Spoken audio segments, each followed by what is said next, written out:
आणि यासाठीच हा हेरिटेज वॉक आहे की आपल्या आजूबाजूच्या वास्तूंबद्दल जाणीव जागृती झाली पाहिजे.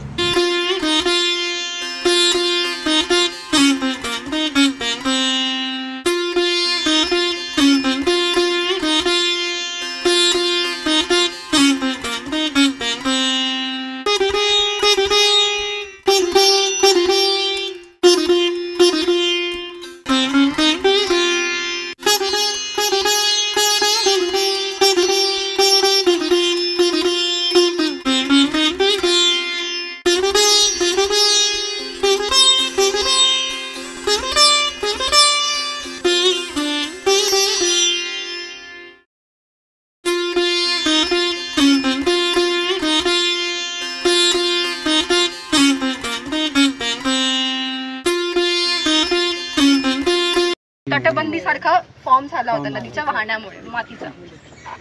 आणि त्या साईडला म्हणजे हे बेसिकली लोकांनी इथे राहायला का सुरुवात केली, कारण की हे उंचवट्यावरती होतं. पूर आला तर आपण सुरक्षित राहू शकतो. पटांगणामध्ये फक्त पंचवटीच्या भागामध्ये लोक राहायचे आधी, हळूहळू ते वाहत गेलं, पसरत गेलं. पण फक्त पटांगणामध्ये पंचवटी, कारण तिथे रामकुंड आणि यामुळे ते पाण्याची सोय होती. तिथे पाणी जरी कमी म्हणजे जास्त पाणी येत असेल पण पाण्याची सोय होती.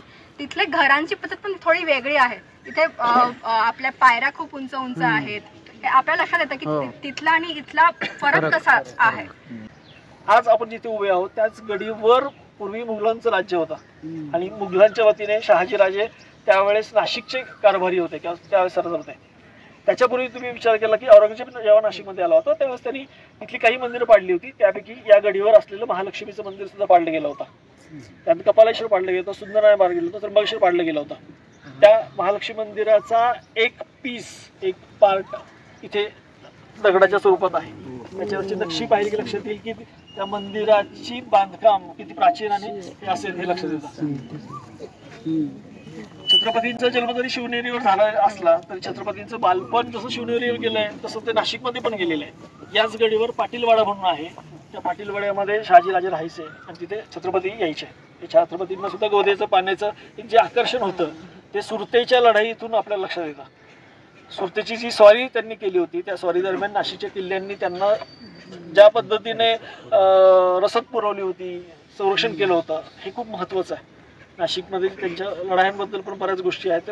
तो दर्जा या गडीला आहे, अजूनही आहे. तुम्ही विचार करा, नाशिकमध्ये एकूण 36 स्थळं अशी आहेत की ज्याला नॅशनल मॉन्युमेंट्स आणि स्टेट मॉन्युमेंटचा दर्जा आहे, पण ती लोकांना माहीत नाहीत.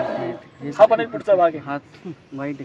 आपली नाशिकमध्ये ही राष्ट्रीय स्मारकं कोणती आहेत, ही स्टेट स्मारकं कोणती आहेत, ती जपण्याचा प्रयत्न आपण करतोय का, हे पण केलं पाहिजे.